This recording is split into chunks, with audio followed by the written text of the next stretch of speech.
Anand Vaidya from virtual property solution. Aditya Vaidya from virtual property solution.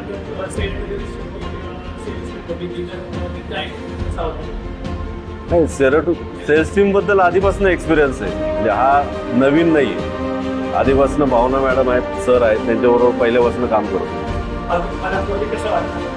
Project good, चांगलं आहे. Location NA plotting best आहे. Sir USP बघायला गेलं तर कसं होतं, रिंग रोड कनेक्टिव्हिटी येते. भविष्यात आता जो रेट आहे तो येत्या 2 ते 3 वर्षात कमीत कमी 5x मल्टिपल होऊन जाईल.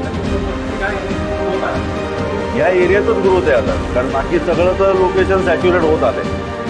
प्लॉटिंगमध्ये चांगलं आहे.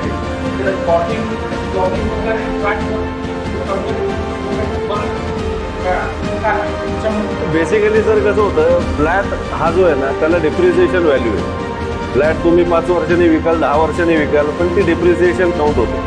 10 वर्षांनी ती व्हॅल्यू तुम्हाला येणार नाही जरी मार्केट बूम असेल तर. प्लॉटमध्ये तसं नाही आहे. प्लॉटमध्ये तुम्हाला तीच व्हॅल्यू येणार जी 5 वर्षानंतर असणार. That is the basic difference. फ्लॅटमध्ये होतं कसं की ठीक आहे, तू येतंय सगळं, कॉस्टिंग वाढतंय, एरिया चांगला बूम होतोय, पण आता पुणे मार्केटमध्ये काय चाललंय, रिडेव्हलपमेंट होते. तुम्हाला एरिया फक्त तेवढाच मिळेल. एक्स्ट्रा कॉस्ट जी आहे किंवा एक्स्ट्रा एरिया आहे तो तुम्हाला विकत घ्यायचा. इथं ऑलरेडी तुम्ही घेतलेला आहे प्लॉट.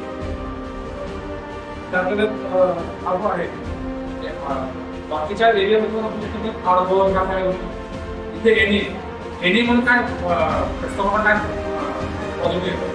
बेसिकली सर एनएची पॉझिटिव्हिटी एकच आहे की एनएमध्ये पूर्ण हकदार तुम्ही असता तुमच्या प्लॉटचे. तुमच्या नावाने प्रॉपर्टी कार्ड मिळू शकतं, तुमचा सातबारा असतो. ठीक आहे, जे काय ते तुमचं वन मॅन आर्मी, म्हणजे तुमच्या नावावर आहे ते तुम्ही, यू आर द ओनर. आरझोनमध्ये होतं कसं, कंबाईन सातबारा येतो 11 गुंठे, त्याच्यात एनओसीचे लफडे येतात.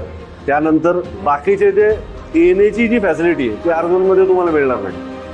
जसं की ड्रेनेज वॉटर, ड्रेनेज सिस्टीम किंवा ह्या ज्या गोष्टी आहेत या कुठेतरी हॅम्पर होतात. आणि प्रत्येक गोष्टीसाठी तुम्हाला एनएमध्ये ऑलरेडी सगळं सँक्शन्ड आहे. आरझोनमध्ये बऱ्याच गोष्टी सँक्शन करून घ्यायला लागतात. तो डिफरन्स राहतो.